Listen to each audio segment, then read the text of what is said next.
जल्दी आए? हाँ। तुम तो कह रहे थे कि 10 बजे तक आने वाले हो। आते जाते दोनों वक्त फटाफट ट्रैम मिल गई, आ गए जल्दी। इंस्पेक्टर बीरेन का फोन आ गया था। अच्छा। क्या कहा? कह रहे थे कुछ बुरी खबर है, 10 बजे तक यहाँ आ रहे हैं। फिर क्या हो गया? क्या हो गया? अरे कमाल है, ये माचिस का बक्सा मेरे पास कहां से आ गया? कौन सी माचिस का बक्सा? ये। अरे इसमें क्या खास बात है, जैसे माचिस होती है वैसे ही है। अरे देख नहीं रहे, इस पर जो लेबल लगा हुआ है उस पर रेल का इंजन है। रेल का इंजन? रेल का इंजन है तो क्या हुआ?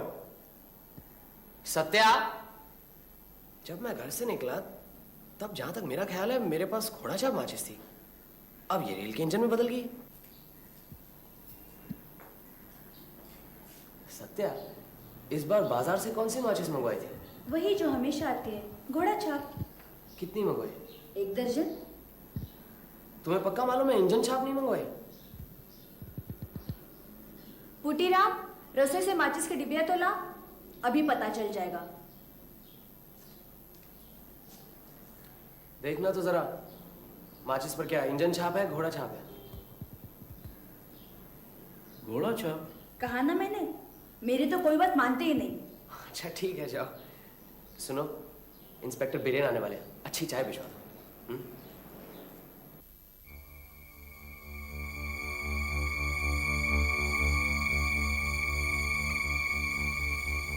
याद आया,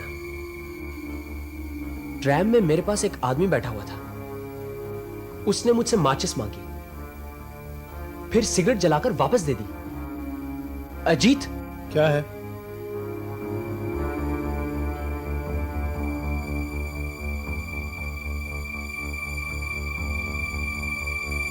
जरूर उस आदमी ने डीएसएलआर का बक्सा बदल दिया है। कौन था वो आदमी?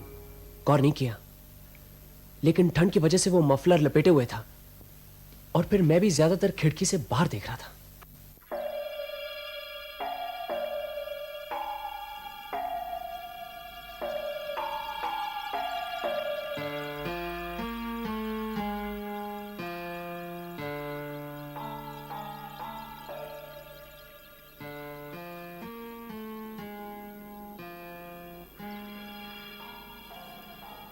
कब आ रहा है इंस्पेक्टर? 10 बजे। मुझे मालूम है इंस्पेक्टर क्या बुरी खबर लाने वाला है। क्या? जाओ दरवाजा खोल दो, इंस्पेक्टर बिरेन आए।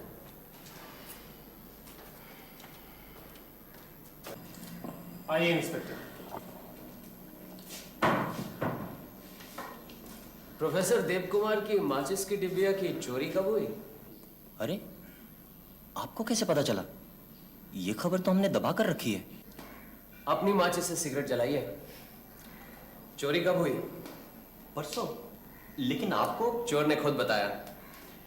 ये देखिए वही बक्सा, आज किसी ने मेरी माचिस के बदले मुझे दी, और ये देखिए तीलियां। अब इस पर गौर कीजिए। वही खतरनाक तीली है? कौन था वो आदमी? जो भी हो, उसका मकसद था मुझे मार डालने का। लेकिन क्यों? इतने सारे लोगों के होते हुए सिर्फ आपको ही क्यों मारना चाहता है वो? उसका ख्याल है कि अगर ब्योमकेश को रास्ते से हटा दिया जाए तो उसे कोई नहीं पकड़ सकेगा। ये बात नहीं है अजीत, पुलिस में बहुत से आदमी हैं जो होशियारी और अक्लमंदी में मुझसे कम नहीं है। हमारे इंस्पेक्टर बीरेन को ही ले लो ना। अगर चोर का यही इरादा है तो वो मुझे न मारकर इंस्पेक्टर बीरेन को भी तो मार सकता है। ऐसी बात नहीं है, लेकिन आपको मारने की वजह क्या हो सकती है? यही बात तो मेरी समझ में नहीं आ रही। मेरी तो किससे ऐसी कोई दुश्मनी नहीं है जो मुझे मारने की सोचे। ये बात नहीं है ब्योमकेश बाबू। अब आप भी तो चोर उचक्के और बदमाशों के पीछे लगे हुए हैं। आपका कोई दुश्मन ना हो ये तो हो नहीं सकता, और फिर हमारा तो धंधा ही दुश्मन पैदा करना है। अच्छा एक बात बताइए, ये माचिस पुलिस के कब्जे से गायब कैसे हो गई? कैसे गायब हुई ये बताना तो बहुत मुश्किल है। आपको तो मालूम है कि प्रोफेसर देव कुमार के मुकदमे में यह माचिस बतौर एग्जिबिट कोर्ट में पेश की जाती थी। परसों ये मुकदमा खारिज हो गया और तभी से यह माचिस मिल नहीं रही। फिर क्या, कुछ अर्दली और छोटे ओहदे के नौकरों पर शक करके उन्हें गिरफ्तार कर लिया गया है। अंदर ही अंदर काफी खलबली मची हुई है। सरकार भी खुद परेशान है कि माचिस गायब कैसे हुई। अब सारा दारोमदार आपके ऊपर ही है। लेकिन आप जो मुझे ये काम सौंप रहे हैं, आपके ऊपर वालों की इजाजत है? है। अब मैं आपको अंदर की बात बताता हूँ। दिया सलाई के बक्से के गायब हो जाने के साथ ही साथ यह केस सीआईडी के हाथों में सौंप दिया गया है, लेकिन आज 3 दिन हो गए, कोई नतीजा नहीं निकला। उधर रोज सुबह शाम पूछताछ भी जारी है। आखिरकार बड़ी सरकार ने यह फैसला किया है कि यह केस फौरन आपके हाथों में दे दिया जाए। ठीक है, लेकिन मैं एक बार कमिश्नर साहब से जरूर मिलना चाहूंगा। कब फ्री है वो? आप जब चाहें तब कमिश्नर साहब आपसे मिलेंगे। अच्छा, ऐसा करिए, आज रहने दीजिए, मैं कमिश्नर साहब से कल मिलता हूं। आज मुझे जरा सोचने दीजिए। लेकिन जितनी देर होगी जल्दबाजी करने से कुछ नहीं बनेगा। हमें एक अनजान आगंतुक आदमी को पकड़ना है। ब्योमकेश बाबू हैं? उनकी चिट्ठी है। उनकी चिट्ठी तो है, लेकिन उनसे कुछ पूछना है। मुझसे पूछो ना, मैं बताता हूँ। क्या ये उनकी चिट्ठी है? 1 मिनट में उनको बुला रहा था। देखिए, चिट्ठी आपकी है। हाँ मेरी है, क्यों, क्या बात है? नीचे मेज में बाबू कह रहे थे ये चिट्ठी उनकी है। अरे, ब्योमकेश बख्शी कोई और भी है क्या? उन्होंने अपना नाम ब्योमकेश बोस कहा। नीचे मेस में ब्योमकेश नाम का कोई आदमी है? ऐसा तो कभी सुना नहीं। ठीक है। किसकी चिट्ठी है?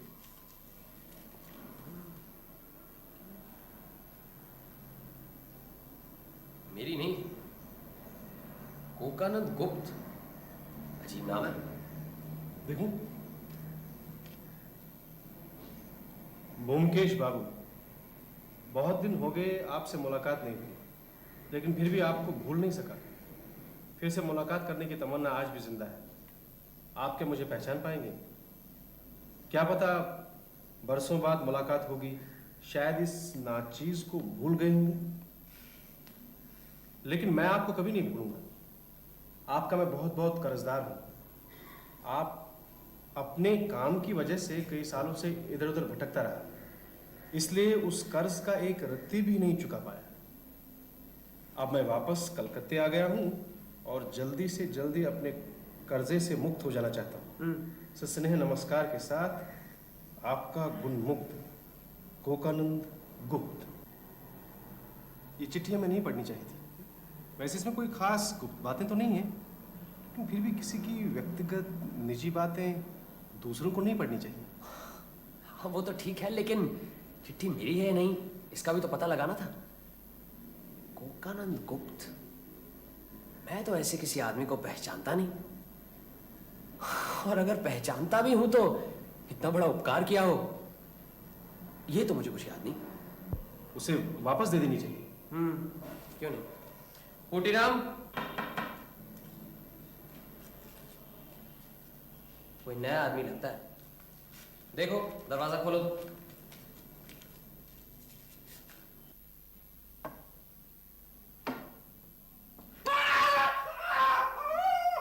नमस्ते, मेरा नाम ब्योमकेश बोस है।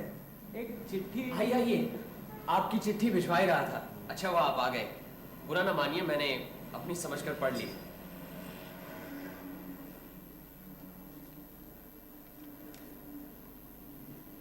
कोकानंद गुप्त, लेकिन मैं तो किसी। आपने पढ़ी है ना चिट्ठी? हाँ पढ़ी है। पोस्टमैन कह जरूर रहा था कि आप नीचे मेस में रहते हैं, लेकिन ये चिट्ठी मेरी नहीं है। मेरा नाम ब्योमकेश बख्शी है। आपको कौन नहीं जानता, आप तो हमारी बिल्डिंग की शान है। लेकिन ये चिट्ठी मेरी है या नहीं, कुछ समझ में नहीं आ रहा है। खैर, जब आपकी नहीं है तो मेरी होगी। महान व्यक्ति उपकार करके भूल जाते हैं, यही तो उनकी महानता है। ऐसी कोई बात नहीं है, बहुत दिनों की बात है, कुछ याद नहीं आ रहा है।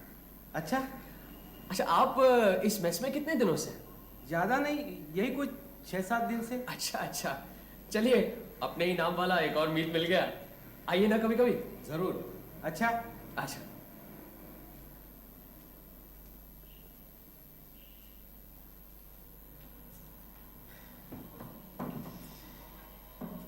इस 2 नंबरी ब्योमकेश को कभी देखा है तुमने?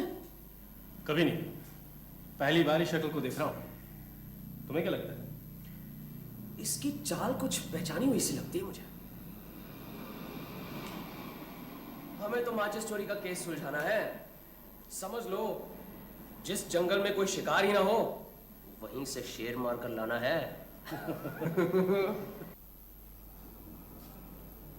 क्या बात है, आज इतने उतावले से घूम रहे हो? क्या बताऊं, मन को एक रास्ते पर नहीं ला पा रहा, इधर उधर भटक रहा है। जब इतनी बड़ी जिम्मेदारी ले ली है तो मन पर काबू रखना चाहिए। मैं क्या जानबूझकर भटक रहा हूं? आज सुबह की वो चिट्ठी, कोकानन गुप्त, ध्यान उसी तरफ जा रहा है। उस चिट्ठी में परेशानी की क्या बात है? नहीं, वैसे तो कुछ नहीं है, लेकिन सोच रहा हूं कि अगर सचमुच वो चिट्ठी मेरे लिए लिखी गई हो तो।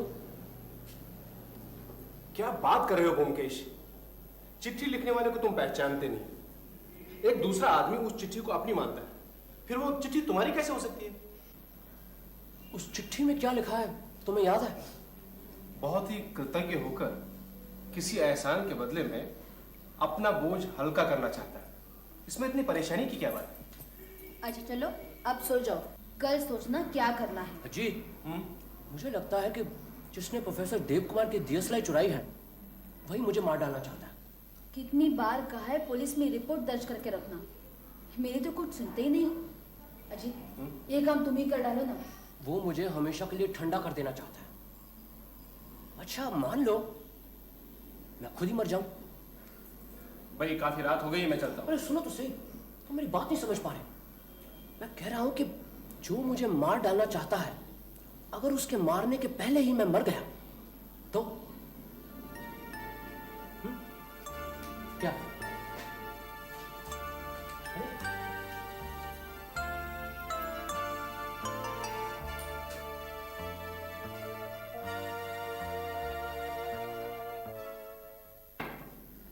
एक चाय ले आना। सत्या, उसका भाई आया था, उसी के साथ चली गई। अच्छा, ये तो बहुत ही अच्छा हुआ। क्यों? बाद में बताऊंगा। आज सुबह सुबह कहाँ चले गए? कमिश्नर साहब से मिलने। मुलाकात हुई? हाँ मिले, और मेरे प्लान ऑफ एक्शन की तारीफ कर रहे थे। क्या है तुम्हारा प्लान? कल जब बता रहा था तो उठकर चले गए, अब क्या करोगे सुनकर? अच्छा, वो प्लान। तुम सचमुच मर गए? हाँ वही। कल इसलिए चला गया था क्योंकि तब रात के 11 बजे थे। कमिश्नर साहब तो सुबह सुबह ऑफिस आए होंगे, वो कैसे सोते?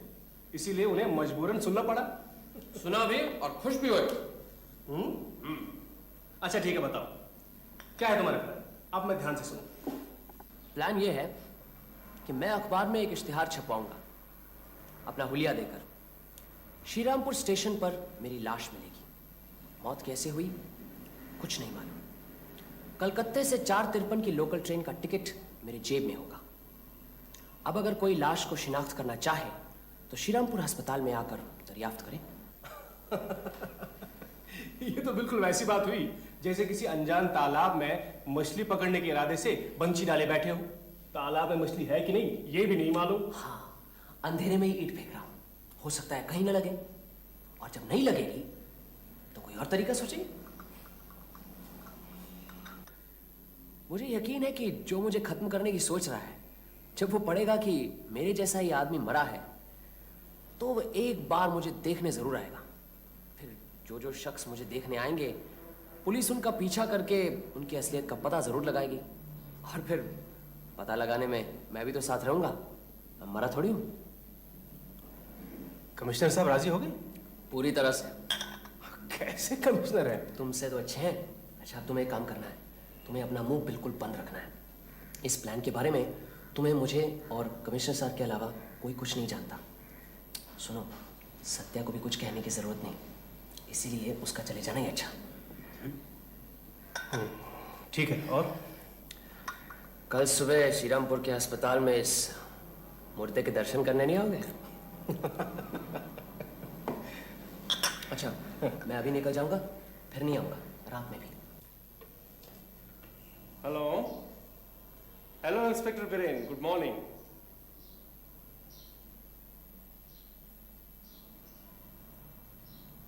जी वो घर पर नहीं है,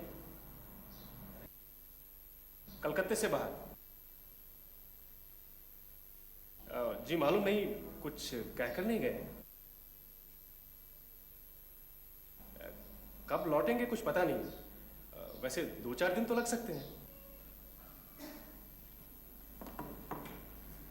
नमस्कार। आइए आइए। मुंशीराम, जरा चाय बनाना। आइए बैठिए। कहिए, कैसे आना हुआ? यूं ही बस, कहीं जा तो नहीं रहे ना? नहीं नहीं। ब्योमकेश बाबू कहीं दिखाई नहीं देते। जी हाँ, वो कहीं गए हैं कलकत्ते से बाहर काम से। कब गए? आज ही। अच्छा, आप क्या काम करते हैं? बुरा मत मानिए, ये सवाल तो हमारे देश में चलता है। ब्योमकेश बाबू कुछ भी बताने को मना कर गए ने? नहीं, ऐसी कोई बात नहीं है। मैं सरकारी नौकरी करता हूँ। कब तक वापस आएंगे? कुछ कह नहीं सकता। 2-3 दिन लग सकते हैं। अच्छा, सरकारी नौकरी में तो आपको इस वक्त दफ्तर में होना चाहिए। आम नौकरियों की तरह मुझे 10 से 5 जाना नहीं पड़ता है। मेरा काम कुछ और है। अच्छा अच्छा। किधर की तरफ गए, कुछ कह सकते हैं? कह नहीं सकता, लेकिन शायद श्रीरामपुर उतरेंगे। हाँ। लीजिए, चाय पीजिए।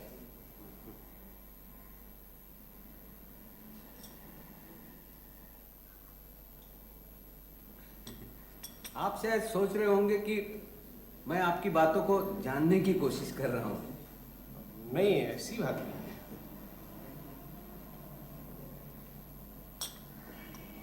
यकाएक ब्योमकेश बाबू श्रीरामपुर क्यों चले गए? ये तो आप उन्हीं से पूछ लीजिए। वैसे यहाँ कब से रह रहे हैं आप? जी, मैं 10 साल से रह रहा हूँ। ब्योमकेश मुझसे पहले से रह रहे हैं।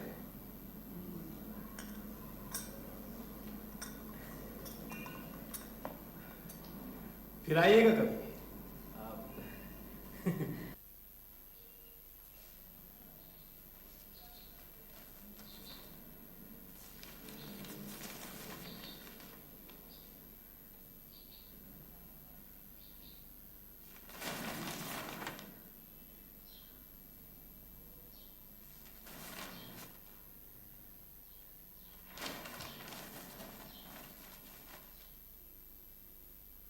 कल शाम को 5:30 बजे श्रीरामपुर स्टेशन के वेटिंग रूम में एक अनजान आदमी की लाश बरामद हुई है। लाश पर कहीं किसी चोट का निशान नहीं है। मौत की वजह का अभी पता नहीं चला। आदमी की उम्र करीबन 33-34 है। रंग गोरा, कद लंबा, स्वस्थ, देखने में सुंदर, दाढ़ी मूछ नहीं है। बादामी रंग का कुर्ता पजामा और सफ़ेद शॉल पहने हैं। आदमी कलकत्ते से 453 की लोकल गाड़ी से श्रीरामपुर जा रहा था। जेब में श्रीरामपुर की टिकट मिली है। अगर कोई लाश को शिनाख्त करना चाहते हैं तो श्रीरामपुर अस्पताल में दरियाफ्त करें।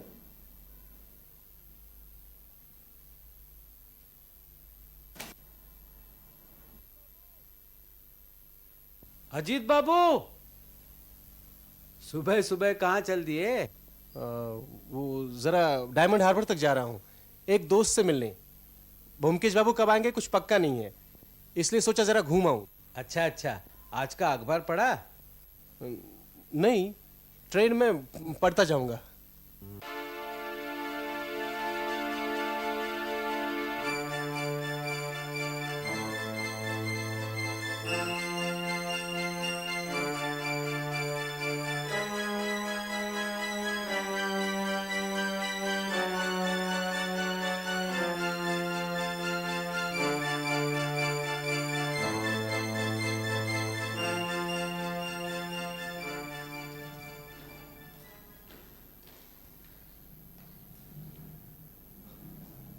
खुल जा सिम सिम।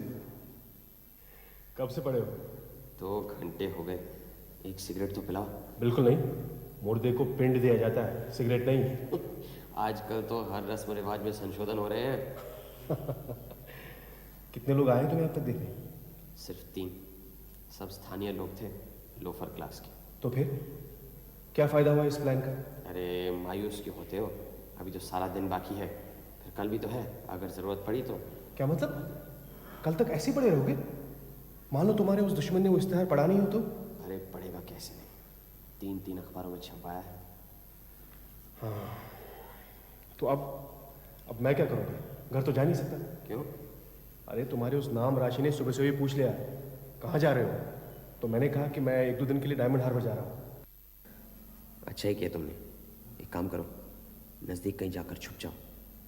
मुझे जो देखने आ रहे हैं उन पर नज़र रखना। वैसे तो पुलिस ये काम कर ही रही है, मुझे देखने वालों की पूरी छानबीन करेगी। लेकिन अगर तुम्हें लगे कि कोई जाना पहचाना सा है तो मुझे फ़ौरन आकर खबर कर देना। मुसीबत तो ये कि मैं आँख नहीं खोल सकता इसीलिए जो चरण रज दे रहे हैं उनके दर्शन नहीं कर सकता।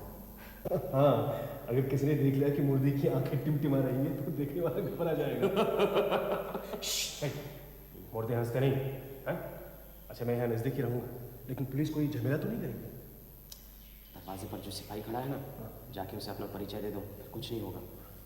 देखने में वो मामूली सिपाही लगता है, लेकिन असल में सीआईडी का सीनियर इंस्पेक्टर है। जाओ।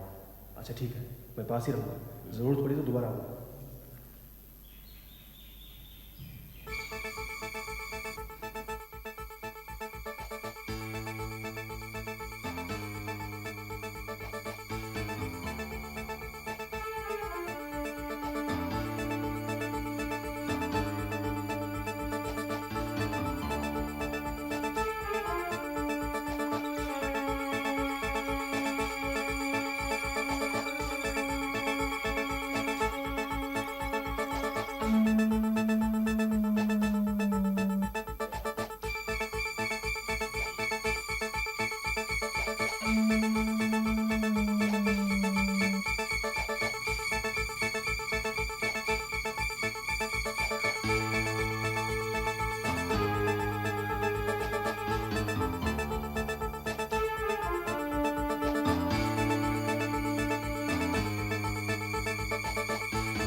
अरे कौन आया था मालूम है?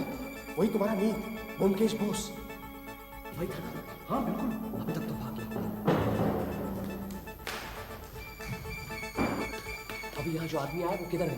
वही था क्या? हाँ, उसे फौरन गिरफ्तार करना है। इधर गया है, दाहिने तरफ। अभी अभी यहाँ से एक आदमी गया है, तुमने इसे देखा है? जिसके मुंह पे मफलर था? हाँ हाँ वही। हाँ, वो कलकत्ते की एक टैक्सी में आया था और उसी में बैठ के चला गया। चलो फौरन उसे पकड़ना है। लेकिन हमारी मोटरसाइकिल तो अभी तक नहीं आई। टैक्सी का नंबर लिया तुमने? कैसे लेता, टैक्सी बहुत दूर खड़ी हुई थी। इसकी जवाबदारी तुम पर ही होगी। चलो अजीत। यहाँ तो कोई टैक्सी नहीं है। तो क्या ब्योमकेश बोस ही तुम्हें मारना चाहते हैं? हाँ। तुम्हें कैसे पता? अभी रहने दो, बाद में बताऊंगा। मुझे लगता है कोई टैक्सी नहीं मिलेगी। चलो ट्रेन से चलते हैं। लेकिन वो इतनी जल्दी भागा क्यों? अरे जब तुम मर ही गए थे तो इसमें भागने की क्या जरूरत थी? पहुंचा हुआ शिकारी है, आते ही समझ गया कि जाल में फंसा है। वो कैसे?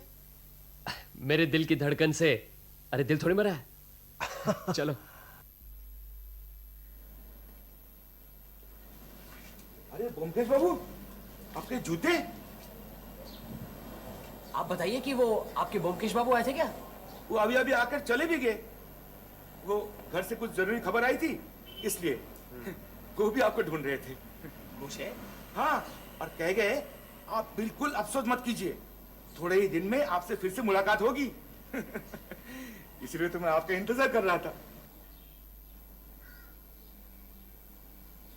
कहाँ गए ये तो बताया नहीं होगा। जी नहीं। अच्छा, उनका कमरा कौन सा? वो रहा 5 नंबर। जरा दिखाइए तो सही। आइए।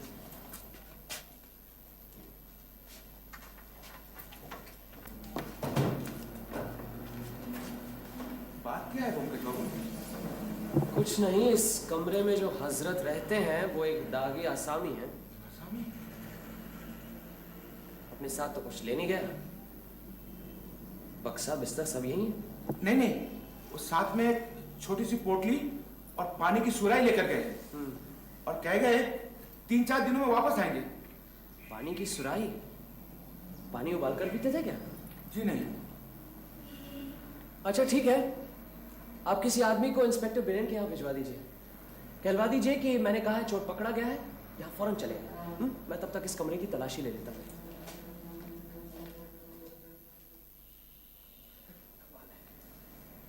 गद्दा, तकिया, गर्म लिहाफ, इस जाड़े के मौसम में सब यही है। इसका मतलब समझते हो? नहीं, क्या मतलब?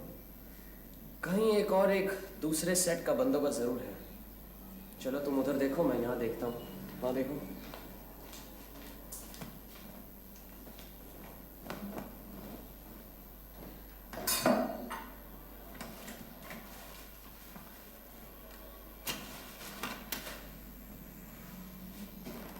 तुम क्या वो माचिस ढूंढ रहे हो? अरे नहीं, वो माचिस नहीं है। देख रहा हूँ कहीं कोई क्लू मिले तो कम से कम ये तो पता लगे कि इस हजरत का असली नाम क्या है। इसका असली नाम ब्योमकेश बोस नहीं है, ये तो साफ सा है। उसने अपना नकली नाम ब्योमकेश क्यों रखा? बदला लेने की साइकोलॉजी अजीब है। अगर दुश्मन को पता न लगे उस पर कौन वार कर रहा है तो उस वार करने वाले को मजा नहीं आता। इसीलिए मेरा ही नाम रखकर मेरे सीने पर सवार होने का आनंद लेना चाहता है। मेरा मरा हुआ मुंह देखने के आनंद के लिए सीरमपुर दौड़ कर गया था।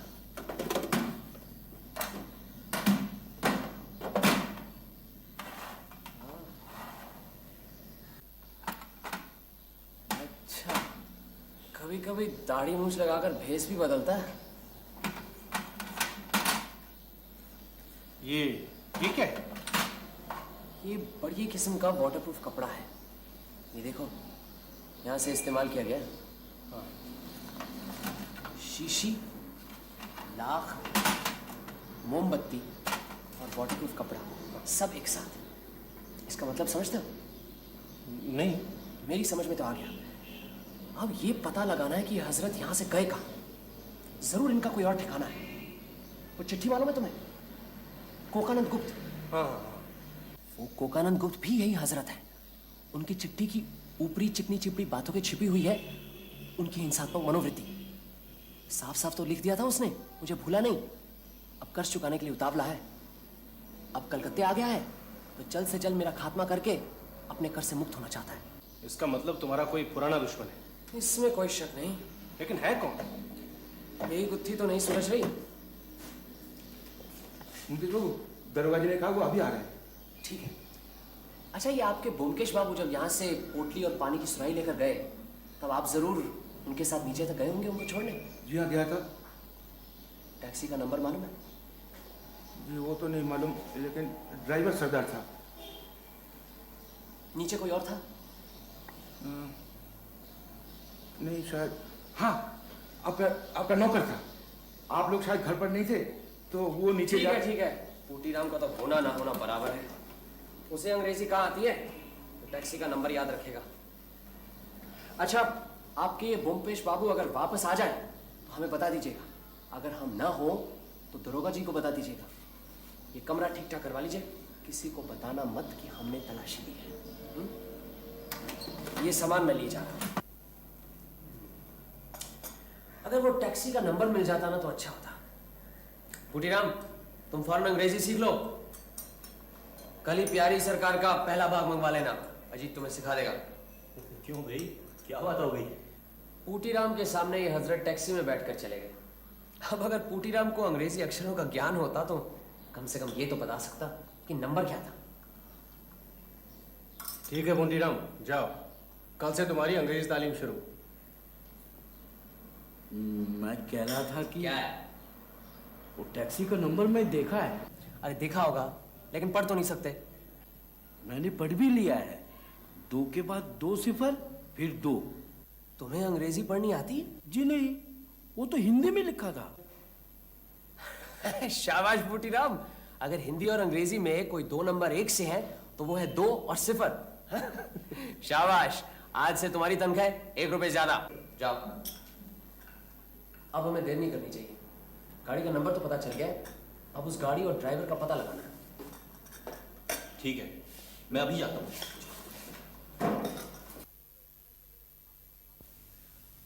आइए आइए इंस्पेक्टर बिरेन, आपने तो कमाल कर दिया। सरदार जी, आपको याद है इस बिल्डिंग से आज आप एक शख्स को श्रीरामपुर लेकर गए, वहां से आप उसे कहां लेकर गए, हमें कुछ बता सकते हैं? जी, श्री रामपुर अस्पताल के कुछ दूर गाड़ी रुकवाकर वो बाबू अस्पताल के अंदर गए, लेकिन जल्दी वापस आकर फिर कलकत्ते वापस चले आए। इस बिल्डिंग के पास मुझे रुकने को कहा, लेकिन फिर कुछ सामान लेकर आए, गाड़ी में बैठे और फिर बहू बाजार के पास उतरकर एक गली में चले। आपके पास नीचे टैक्सी तो होगी अपनी? आओ। जहां उस शख्स को उतारा, आप हमें ठीक उसी जगह पर ले जाएंगे? हाँ, क्यों नहीं। चलिए अजीत, आओ अपनी टॉर्च भी साथ में ले लो, चलो।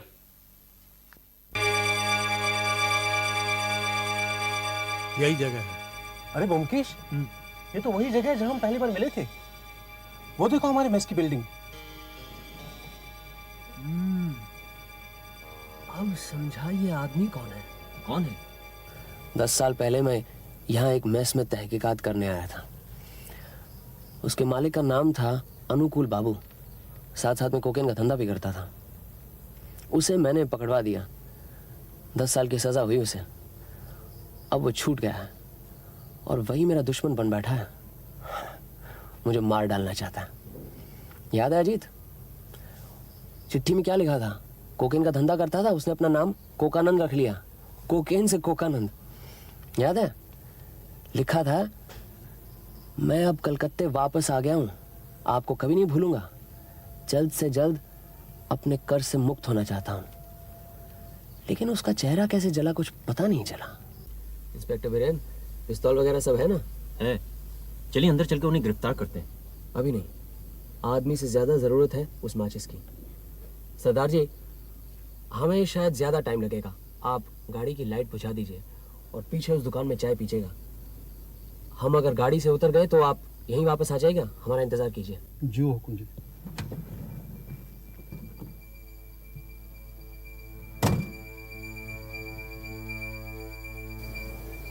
हम यहाँ धरना दे रहे हैं, कभी ना कभी तो निकलेगा। जब निकलेगा हम उसके कमरे में जाएंगे, कमरा सर्च करेंगे, फिर जब वो वापस आ जाए आप उसे गिरफ्तार कीजिए। और मान लो वो कमरे से ना निकले तो? अरे निकलेगा कैसे नहीं, अब वहाँ मेस नहीं है, रात का खाना खाने तो वो देखो।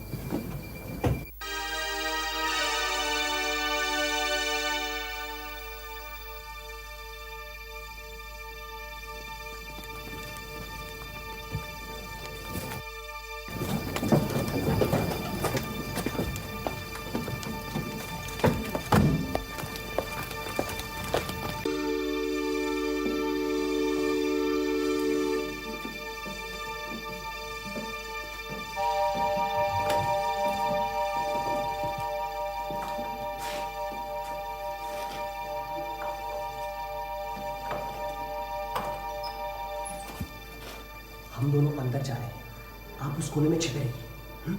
ये ताला बाहर से लगवा दीजिए, जैसे ही कोई अंदर आए आप फौरन अंदर आ जाइए।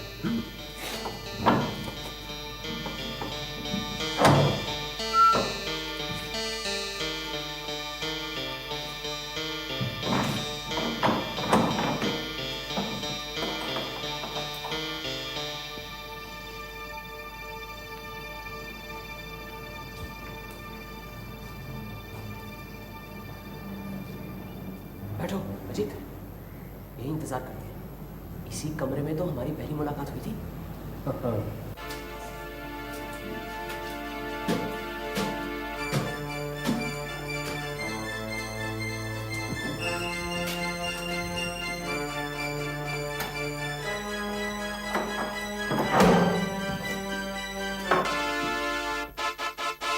पधारिए अनुकूल बाबू। क्या चाहिए ब्योमकेश बाबू? कोकेन? जी नहीं, इतनी कीमती चीज लेकर क्या करेंगे, हमें तो मामूली चीज चाहिए, एक दियसलाई का बक्सा। कौन सी दियासलाई? जिस बक्से से कुछ दिन पहले ट्रैम में आपने मुझे एक तीली भेंट की थी। क्या कह रहे हैं? मुझे कुछ समझ में नहीं आ रहा। आपको सब मालूम है, और अपना हाथ स्विच से हटा दीजिए। अंधेरा हो जाने से हमसे ज्यादा आपको तकलीफ होगी। देखिए, आपके पीछे इंस्पेक्टर बिरेन पिस्तौल लिए खड़े हैं। अच्छा, तू पुलिस लेके आया है। मैं तुझे जिंदा नहीं छोड़ूंगा जब तक तेरा खून नहीं पिया। मैं वो दियसलाई कहाँ है? मुझे नहीं मालूम, नहीं दूंगा मैं दियासलाई। ठीक है, फिर मैं ही बताता हूं कि दियसलाई कहाँ है। इंस्पेक्टर बिरेन, जरा इनका ख्याल रखना। छोड़ दो मुझे।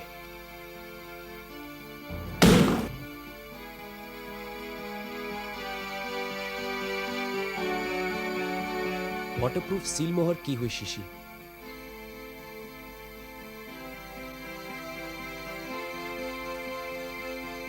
सब ठीक है, शीशी टूटी नहीं है। इंस्पेक्टर बिरेन, इसी शीशी में दियसलाई की बाकी तीलियां हैं। अब आप इन्हें गिरफ्तार कर सकते हैं। चलो।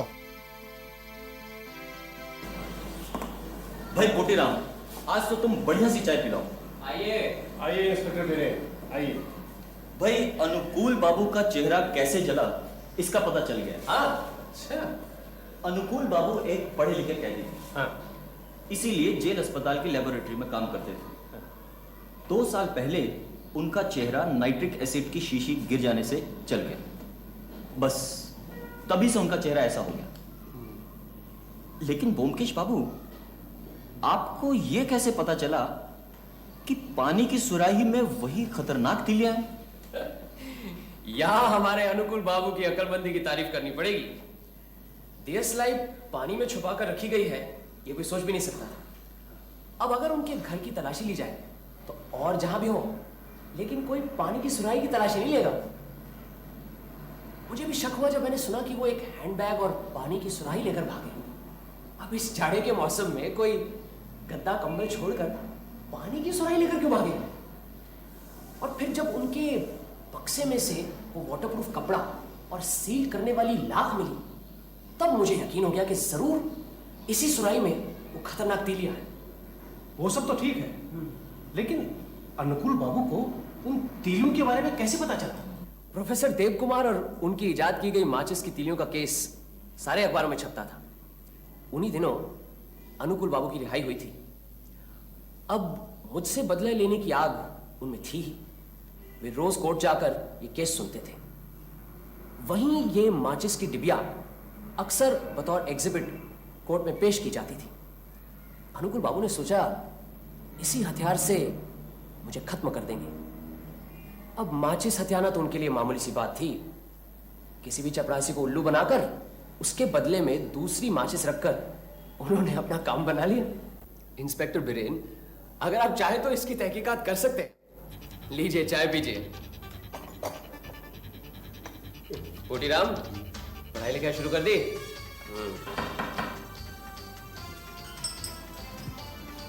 अरे क्या कर रहा है? खोल, सत्य आई। आओ सत्या, बिल्कुल सही वक्त पर वापस आई हो। मैंने समझा देर हो गई। कितनी भीड़ रहती है ट्राम गाड़ी में। कभी कभी देर ही सही वक्त होता है। क्यों?